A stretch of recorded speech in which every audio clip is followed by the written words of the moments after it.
Hello, I'm Adele Morrill, and I'm a reader in regenerative medicine at the University of Bath.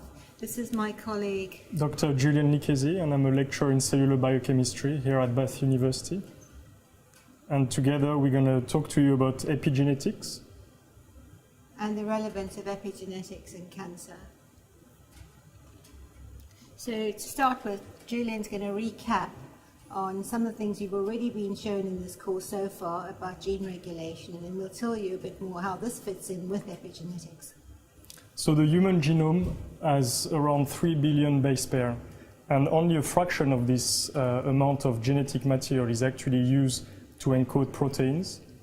And there is multiple steps involved to transform DNA into a protein. So the first step is to transcribe DNA into RNA, and then to translate that into a functional protein. And together this process is called gene expression.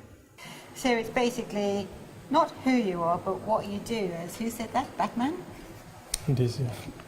Maybe Right. we won't mention it. So we also have identical twins, which is another example of identical DNA, with on the face of it two identical looking people. Yet anybody who knows twins know that even if they are identical twins, they are not exactly identical, and this is where epigenetics come in. So Adele, why is epigenetic important, and why is it important in cancer in particular?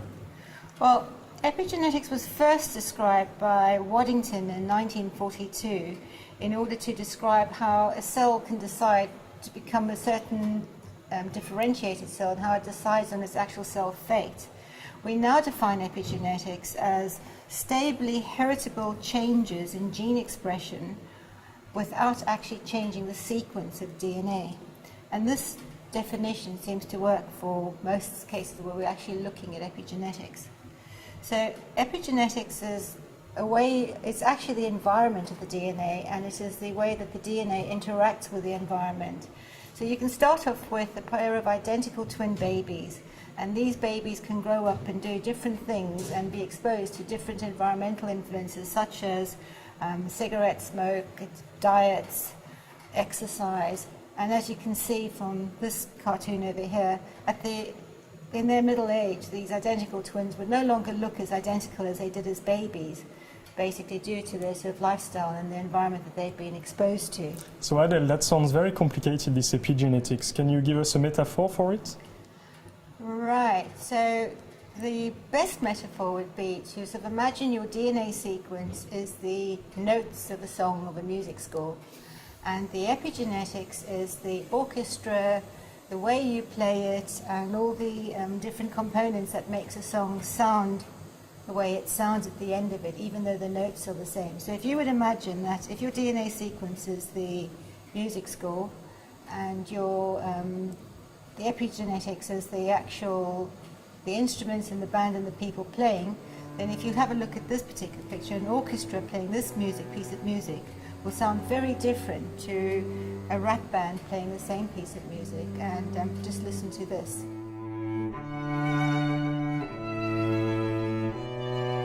So Adele, we know quite a lot already about DNA. We can see it, we can extract it, we can play with it. But what about the epigenome? What is it?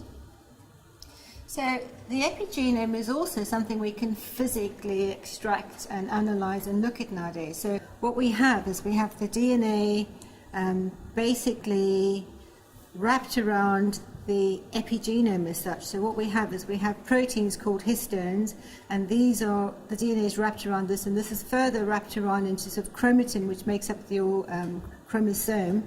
And on the DNA itself we have modifications such as DNA methylation. And it's the DNA methylation on top of the DNA, as well as these modifications on top of the histones, that make up a particular epigenetic code in the same way as we have a DNA code.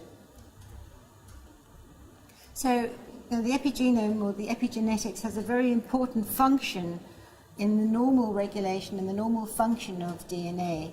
It is important for switching genes off during development. It's important for maintaining genetic inheritance. It's important for reprogramming of cells during mammalian development, or during any development for that matter. And the epigenetic information must also be faithfully reproduced into the next generation of every cell, the same way as the DNA has to be done. So most of you will have heard already how genes are mutated in cancer. And it turns out that actually epigenetic can be also dysregulated in cancer. So Adele, can you tell us more about epigenetic in cancer? All right, so to show you this schematic over here, what we've drawn is a sort of a picture of the DNA methylation and the chromatin all being very bunched up. And this bunching up and this sort of pulling the chromatin together in a very sort of tight conformation is switching those genes off aberrantly. And this is very similar to the music metaphor that we've used before, because if you look at this, here's your score of music, but it's now been played really badly and has been played with the wrong timing, and the outcome sounds something like this picture over here. Whereas we can also, one of the nice things about the epigenome and about epigenetics is it's very reversible. So there are drugs we can use to treat some cells, which can then untangle and unwind and smooth out the DNA and the chromatin so that it actually can be in this kind of conformation as you're seeing over here, in a far more open conformation with less DNA methylation, and then it can sound much more smooth in the ears like in this picture over there. So the exciting thing about epigenetic is that there are already some drugs which can be used in the clinic, and in particular I've put here the example of a combination of epigenetic drugs which have been used quite recently on patients with lung cancer. And as you can see on this slide here, following a time course of treatment of 8 months, the patient treated with this combination of epigenetic drugs had a reduction in its cancer in its lung. So there is a lot of scope and excitement for the use of epigenetic therapies. But what about the future? What else can epigenetic bring us? So as we will see later on, the future of epigenetics is basically going to be, which is already starting, is sort of the huge amount of mapping of the human epigenome in the same way as the genome has been mapped.